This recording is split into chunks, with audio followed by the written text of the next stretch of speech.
Welcome to saksheducation.com. తెలంగాణలో ప్రస్తుతం engineering counselling ప్రక్రియ జరుగుతుంది. దీంట్లో వెబ్ ఆప్షన్స్లో చాలామంది విద్యార్థులకు చాలా అనుమానాలు ఉన్నాయి. ఈ అనుమానాలన్నీ మనతో నివృత్తి చేయడానికి Telangana council of higher education secretary professor Sriram sir మనతో ఉన్నారు. సార్ నమస్తే సార్. వెబ్ ఆప్షన్స్లో చాలామంది విద్యార్థులు కన్ఫ్యూజన్గా ఉంది సార్. వీటిపైన వెబ్ ఆప్షన్స్ విషయంలో ఎలాంటి జాగ్రత్తలు తీసుకోవాలని చెప్పండి. వెబ్ ఆప్షన్స్ పెట్టే ముందు జాగ్రత్తగా ఒక పేపర్ మీద రాయాలి. ఫస్ట్ ఏది వాళ్ళ ర్యాంక్ ప్రకారము last year phase 1 phase 2 last year phase 1 phase 2 cut off gender wise మన కేటగిరీ వైజు ర్యాంక్ వైజు ప్రతి కాలేజీలో ఏ బ్రాంచ్ ఎక్కడ కట్ ఆఫ్ అయిందనేది వెబ్సైట్లో పొందుపరిచాము. ఇది 160 మొత్తం 175 కాలేజీల డాటా మొత్తం మేము వెబ్సైట్లో పొందుపరిచాము. అది చూసి వీళ్ళకి వచ్చిన ర్యాంక్ ప్రకారం ఏ కాలేజీలో ఏ బ్రాంచ్లో ఏ కేటగిరీకి ఎంతవరకు వచ్చేసింది అదొక ఎక్సర్సైజ్ చేసేసి ఒక పేపర్ మీద రాసి పెట్టుకోవాలి. పేపర్ మీద ఫర్ ఎగ్జాంపుల్ కంప్యూటర్ సైన్స్ కావాలి, కంప్యూటర్ సైన్స్ వస్తుందా రాదా, వచ్చినా కూడా ఏ కాలేజీ వస్తుంది, ఏ కాలేజీ ఆ కాలేజీ లిస్ట్ పెట్టుకొని ఆ లిస్టు 1 2 3 4 అట్లా. ఇప్పుడు computer science Osmania 1, computer science next JNTU 2, CBIT 3, Vasavi 4, like that అట్లా పెట్టుకుంటే కంప్యూటర్ సైన్స్ అన్నీ ఎగ్జాస్ట్ అయిపోయాక నెక్స్ట్ రాని ముందు పెట్టాలి, వచ్చినాయి నియర్ బై పెట్టుకోవాలి. అంటే ఏదైతే ఆయన ర్యాంక్ ప్రకారం రావో, మంచి కాలేజీలు రావు, మంచి బ్రాంచ్లు రావు, అవి ముందుకు పెట్టేసి వచ్చే కాలేజీల లిస్టు దగ్గర పెట్టుకొని జాగ్రత్తగా బ్రాంచ్ కావాల్సిన కాలేజీని ఎన్నుకొని 1 2 3 4 ఒక అట్లా ఆప్షన్ పెట్టుకొని ఎంటర్ చేయాలి ఆప్షన్స్. ఒకటే డేంజర్ ఏంటంటే మంచి ర్యాంక్ వచ్చిందనే ఉద్దేశంతో వాళ్ళు తక్కువ ఆప్షన్ పెడతారు.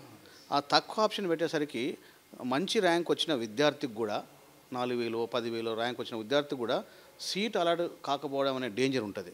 ఎందుకంటే ఆప్షన్స్ కరెక్ట్గా ఎక్సర్సైజ్ చేయకపోవడము, మోర్ ఆప్షన్స్ పెట్టకపోవడము. కాబట్టి ఈ అంటే నెంబర్ ఆఫ్ ఆప్షన్స్ కన్నా లిమిట్ లేదు. కాబట్టి సాధ్యమైనంత వరకు ఎక్కువ ఆప్షన్స్ పెట్టాలి.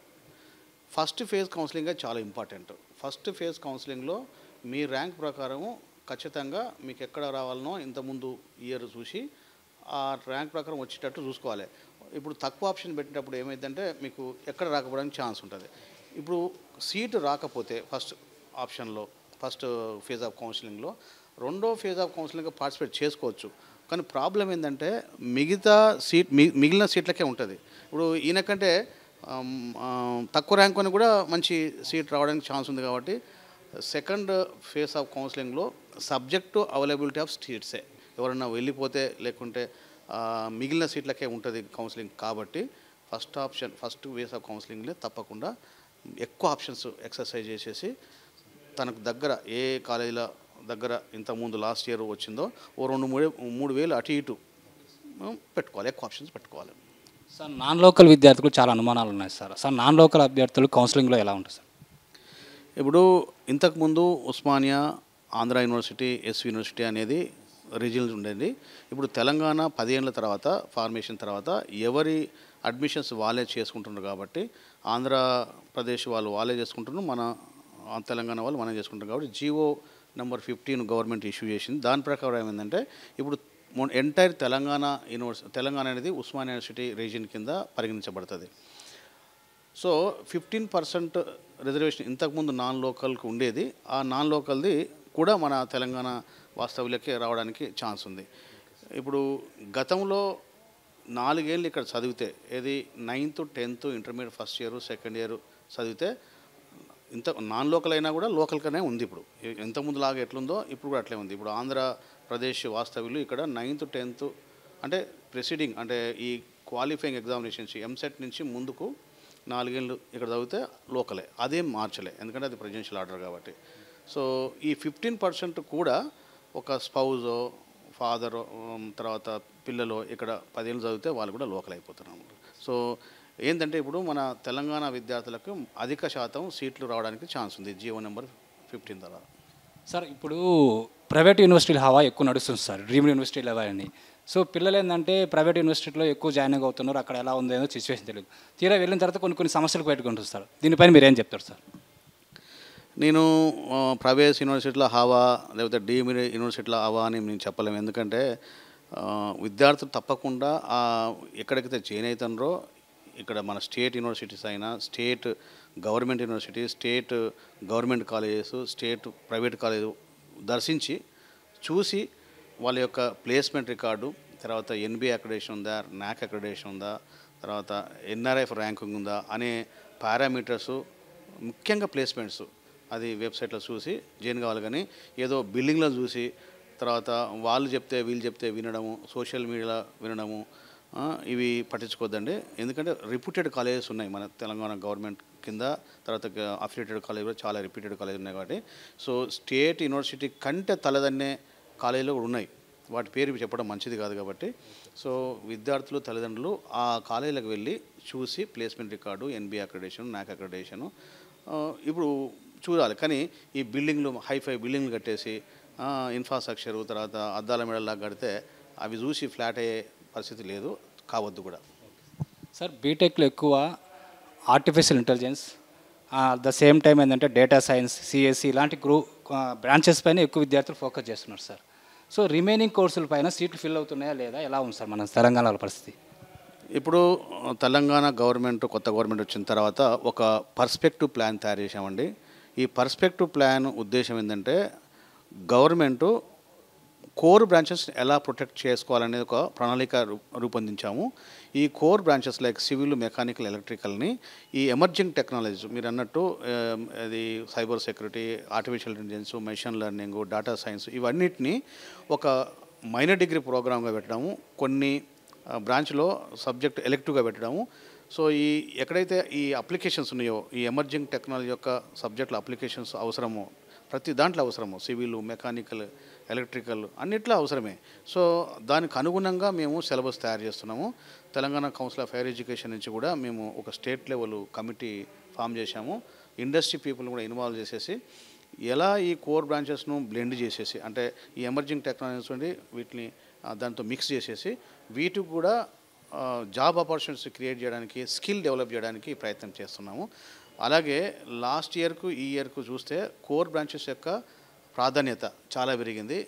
ఫర్ ఎగ్జాంపుల్ ఎలక్ట్రానిక్స్ చాలా అడ్మిషన్స్ అయినాయి, మెకానికల్, సివిల్. ఇప్పుడు ఇంతకుముందు ఒక 60% అనేది 80% దాకా ఉన్న సీట్లలో 80% దాకా నిన్నాయి. కాబట్టి దాన్ని బట్టే తెలుస్తుంది ఏంటంటే కోర్ బ్రాంచ్ యొక్క ఆవశ్యకత. ఈసారి డెఫినెట్గా 90% దాటుతుందని అనుకున్నాను. సార్ ఇటీవల తెలంగాణలో టాప్ 10 కాలేజ్, టాప్ 20 కాలేజీలని పిల్లలు ఒక భ్రమలో వెళ్తున్నారు సార్. టాప్ 10, టాప్ 20నైనా మిగతా ఈ కాలేజీలు కూడా మంచిగా ఉంటాయి కదా సార్. సో దానిపైన మీరు ఏం చెప్తారు సార్? అంటే మీరు అన్నట్టు క్రేజ్ అన్నమాట. ఈ క్రేజ్ వల్ల ఇప్పుడు తల్లిదండ్రులు చెప్తే వినే పరిస్థితిలో పిల్లలు లేరు. వాళ్ళ ఫ్రెండ్ సర్కిల్లో, తర్వాత సోషల్ మీడియాలో విని అట్లా క్రేజ్ అన్నారు. అలా ఏం లేదు. టాప్ 10, 20 అని ఏం లేదు, ఉంటాయి. కానీ టాప్ 10 కాలేజీలో కొన్ని బ్రాంచ్లు బాగుండొచ్చు, నెక్స్ట్ టాప్ 20లో కొన్ని బ్రాంచ్లు బాగుండొచ్చు, టాప్ 40లో కొన్ని బ్రాంచ్లు బాగుండొచ్చు. కాబట్టి క్వాలిటీ అనేది టీచింగ్ మీద ఆధారపడి ఉంటుంది. క్వాలిఫైడ్ టీచర్స్ ఉన్నారా లేదా, ముఖ్యంగా ల్యాబ్స్ బాగున్నాయా లేదా, తర్వాత ప్లేస్మెంట్స్ ఎలా ఉన్నాయి. ఇప్పుడు కొన్ని కాలేజీలు బాగా చేస్తున్నాయని, కొన్ని కాలేజీలు బాగా చేస్తున్నాయని టైం లేదు. మరి రూరల్ ఏరియాలకు ఉన్న కొద్దిగా ఫ్యాకల్టీ కొరత ఉండొచ్చు. ఈ ఎమర్జింగ్ టెక్నాలజీలు కూడా ఉన్న కాలేజీలు వాళ్ళకు ఈ ఎమర్జింగ్ టెక్నాలజీ మీద మంచి స్కిల్ పెంపొందించే దిశగా పనిచేస్తే మాత్రం ఏ రూరల్ ఉన్నా, అర్బన్లు ఉన్నా మంచినే రాణిస్తాయనండి. సార్ తెలంగాణలో మొత్తం ఎన్ని ఇంజనీరింగ్ సీట్లు ఉన్నాయి సార్? తెలంగాణలో మొత్తం 173 కాలేజీలు ఉన్నాయండి, ఇంజనీరింగ్ కాలేజీలు. అంటే మన కన్వీనర్ ఎంసెట్ ద్వారా ఫిల్ అయ్యేది. 173లో 21 గవర్నమెంట్ ఇంజనీరింగ్ కాలేజీలు ఉన్నాయి. ఇది ఉస్మానియా, జేఎన్టీయూ, కాకతీయ, మహాత్మా గాంధీ, ఇట్లా మన ఆర్ట్స్ సైన్స్ యూనివర్సిటీ ఇలా. తర్వాత మిగతాయి 154 దాకా ప్రైవేట్ కాలేజెస్ ఉన్నాయి, అఫిలియేటెడ్ కాలేజెస్. మళ్ళీ ఉస్మానియా యూనివర్సిటీ కిందనే అరౌండ్ 1,10,00,000 సీట్లు ఉన్నాయండి, ఇంక్లూడింగ్ మన మేనేజ్మెంట్ కోటా 30% మేనేజ్మెంట్ కోటా కలుపుకొని 1,10,00,000 సీట్లు ఉన్నాయి. ఆ 1,10,000 సీట్లు ఒక 78,000 దాకా త్రో కన్వీనరు ఫిలప్ చేస్తాము. ఎవరైతే కన్వీనర్ ద్వారా అడ్మిషన్ పొందిన విద్యార్థి ఉంటారో వాళ్ళందరికీ government of Telangana fee reimbursement scheme వర్తిస్తుంది అన్నమాట.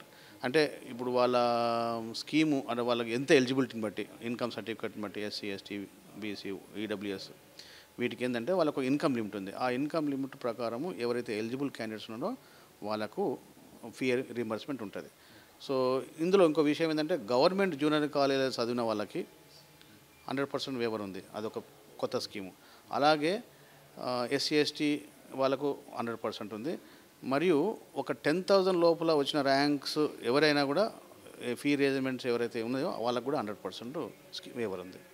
సార్ ఇటీవల కాలంలో ఎక్కువ మీడియాలో నేను ఈ మధ్య చూస్తున్నాను, ఇంజనీరింగ్ కాలేజీలో ఫీజులు పెరిగే ఛాన్స్ ఉంది అని రకరకాల న్యూస్లు వస్తున్నాయి. దీనిపైన మీరేమంటారు సార్? అంటే ఇప్పుడు మొన్ననే మీరు చూశారు కదా, జీవో కూడా వచ్చింది. ఈ సంవత్సరం అయితే పాత ఫీజు ఏదైతే ఉందో దాన్నే కంటిన్యూ చేయమని ఒక జీవో వచ్చింది. దాని ప్రకారమే కౌన్సిలింగ్లో కూడా అవే పెట్టాము. ఇప్పటికైతే దాని మీద ఏం నిర్ణయం లేదండి. సార్ ఓవరాల్గా తెలంగాణ ఈఏపీ సెట్ కౌన్సిలింగ్లో పాల్గొనే విద్యార్థులకు మీరు ఇచ్చే సూచన సలహాలు ఏంటి సార్? ముఖ్యంగా ఏంటంటే తల్లిదండ్రులకు, ముఖ్యంగా విద్యార్థులకు మీరు మాట్లాంటి వేరే ప్రొఫెసర్లను వేరే దగ్గర ఉన్న వేరే తెలుసుకొని ఏ బ్రాంచ్ బాగుంటుంది. మీరు ఒకటే కంప్యూటర్ సైన్స్ అనే బ్రాంచ్ మైండ్లో పెట్టుకోకుండా ప్రతి బ్రాంచ్ ఇంపార్టెంట్. ఏది సివిల్, మెకానికల్, ఎలక్ట్రికల్, ఎలక్ట్రానిక్స్. వెనకట మనం ఏదో సివిల్ అంటే చాలా బరువులు మోయాలి, ఫీల్డ్కి పోవాలంటే, మెకానికల్ అంటే ఏదో బరువులు మోయాలి, అట్లా ఏం లేదండి. ఇప్పుడు అంతా ఆటోమేషన్ వచ్చింది. రోబోటిక్స్, 3D ప్రింటింగు, తర్వాత చిప్ డిజైన్. ఇప్పుడు ఎగ్జాంపుల్ ఈసీ ఒక సైంటిస్ట్ కావాలనుకుంటున్నాడు డిఆర్డిఓలో, అలాంటి వాళ్ళకి ఈసీ చాలా బెటర్. ఎందుకంటే మైక్రోవేవ్, కమ్యూనికేషన్, రాడారు, చిప్ డిజైను, ఇలాంటి చాలా అవకాశాలు ఉన్నాయి.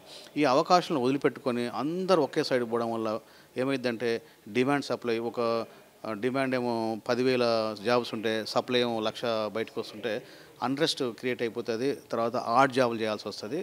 కాబట్టి మీరు తప్పకుండా ఏ బ్రాంచ్ అయినా ఇంపార్టెంట్. ముఖ్యంగా ఏంటంటే మంచి ఇన్స్టిట్యూషన్ సెలెక్ట్ చేసుకోండి. బ్రాంచే కాదు, మంచి ఇన్స్టిట్యూషన్ కూడా సెలెక్ట్ చేసుకోండి. Thank you sir. Thank you.